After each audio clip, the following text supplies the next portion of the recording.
Hello दोस्तों, उठापटक channel में आपका स्वागत है। आज मैं आपके सामने फिर से कुछ अमेजिंग फैक्ट शेयर करने वाली हूँ। जो भी मेरे चैनल पर नए आए हैं प्लीज़ मेरे चैनल को सब्सक्राइब करें और बेल आइकन पर क्लिक करना बिल्कुल ना भूलें। तो शुरू करते हैं आज के अमेजिंग फैक्ट्स। हेलो दोस्तों, शुरू करते हैं आज की उठापटक। श्री कृष्ण की नगरी द्वारिका कब और कैसे डूबी? जी हाँ, श्री कृष्ण की नगरी द्वारिका महाभारत युद्ध के 36 वर्ष पश्चात समुद्र में डूब जाती है। द्वारिका के समुद्र में डूबने से पूर्व श्री कृष्ण सहित सारे यदुवंशी भी मारे जाते हैं।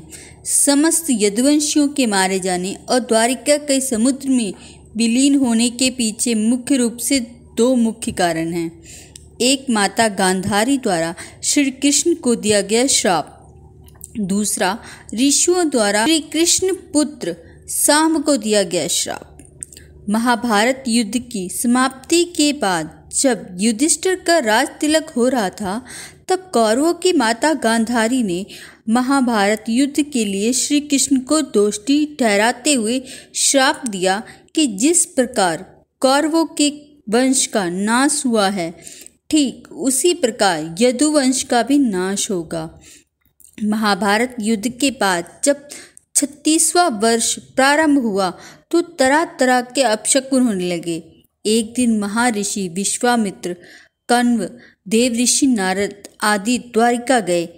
वहां यादव कुल के कुछ नवयुवकों ने उनके साथ परिहास करने का सोचा।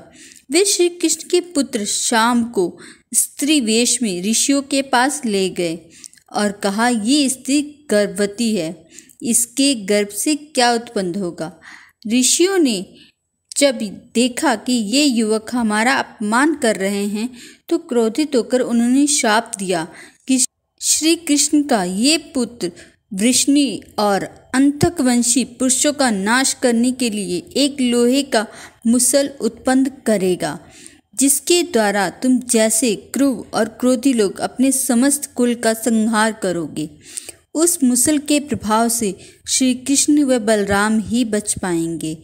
श्री कृष्ण को जब ये बात पता चली तो उन्होंने कहा, ये बात अवश्य सत्य होगी।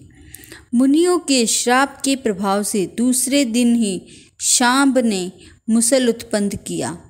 जब ये बात राजा उग्रसेन को पता चली तो उन्होंने उस मुसल को चुराकर समुद्र में डलवा दिया।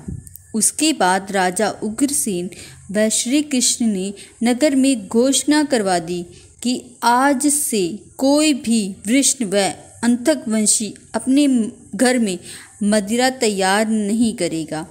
जो भी व्यक्ति छिपकर तैयार करेगा उसे मृत्युदंड दिया जाएगा। घोषणा सुनकर द्वारिकावासियों ने मदिरा में नहीं बनाने का निश्चय किया।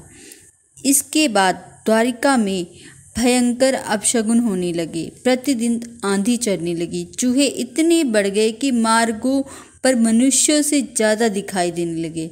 वे रात में सोए हुए हर मनुष्यों के बाल और नाखून कुतर कर खा जाया करते थे।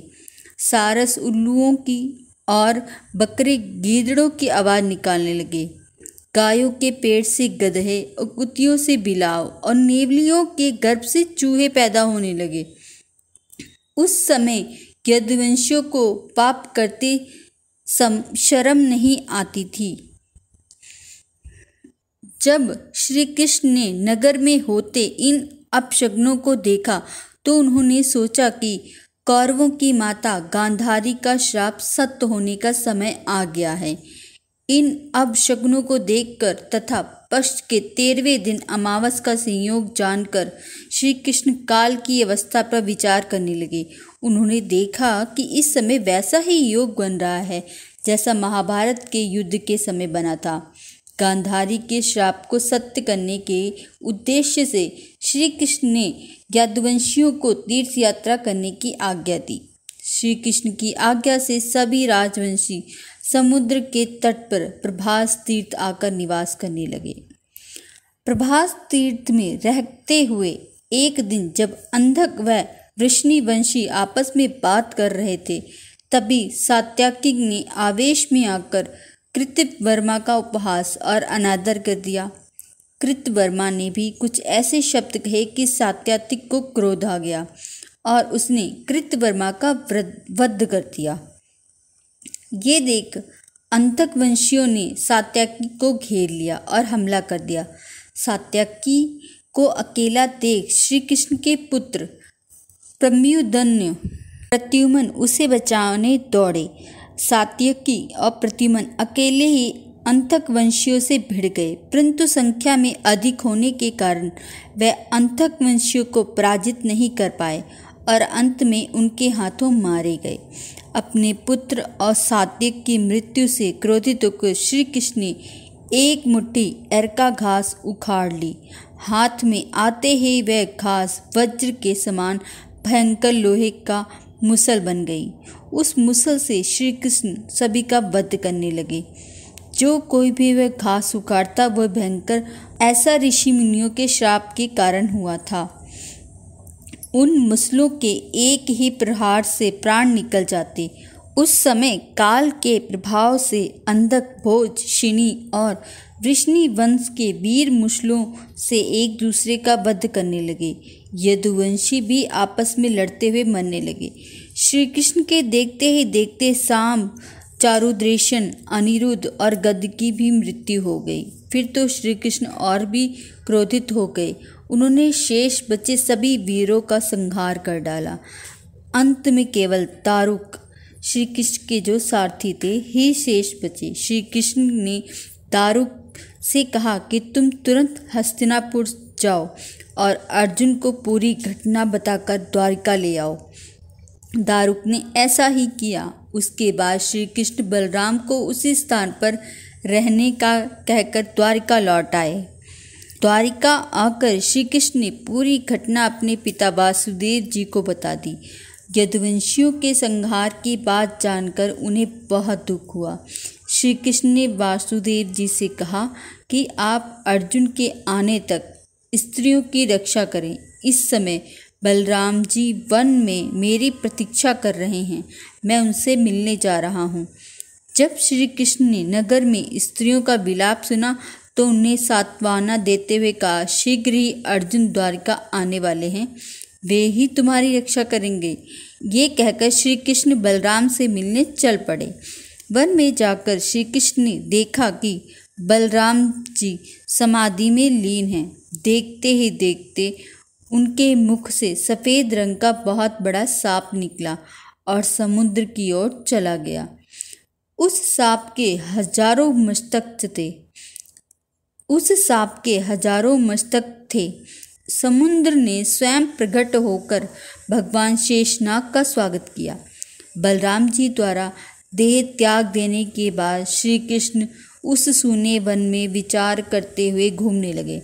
घूमते घूमते वे एक स्थान पर बैठ गए और गांधारी द्वारा दिए गए श्राप के बारे में विचार करने लगे।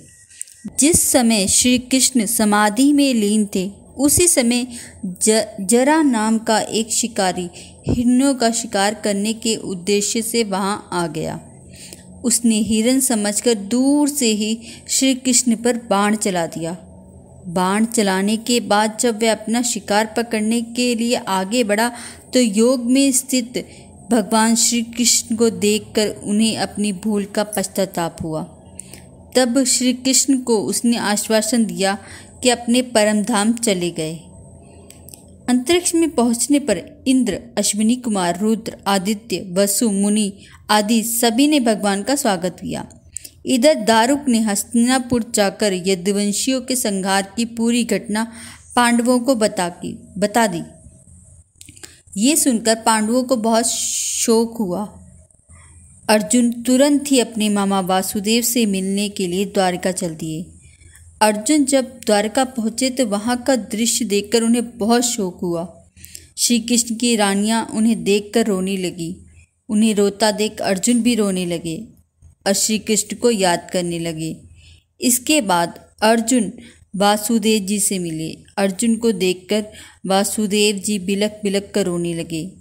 वासुदेव जी ने अर्जुन को श्री कृष्ण का संदेश सुनाते हुए कहा कि द्वारका शीघ्र ही समुद्र में डूबने वाली है, अतः तुम सभी नगरवासियों को अपने साथ ले जाओ। वासुदेव जी की बात सुनकर अर्जुन ने दारुक से सभी मंत्रियों को बुलाने के लिए कहा।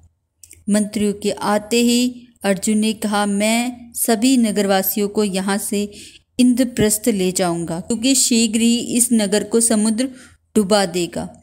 अर्जुन ने मंत्रियों से कहा, आज से 7वें दिन सभी लोग इंद्रप्रस्थ के लिए प्रस्थान करेंगे, इसलिए आप शीघ्र ही इसके लिए तैयारियां शुरू कर दें।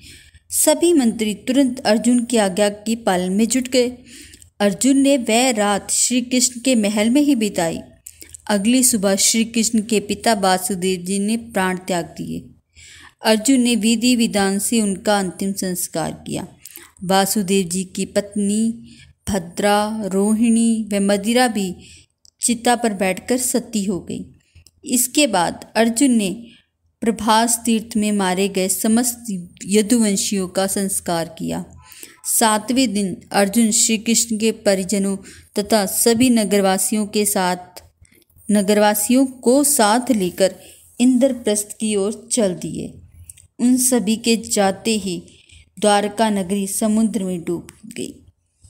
ये दृश्य देखकर सभी को बड़ा आश्चर्य हुआ। जी हाँ दोस्तों, ये थी हमारी आज की कहानी।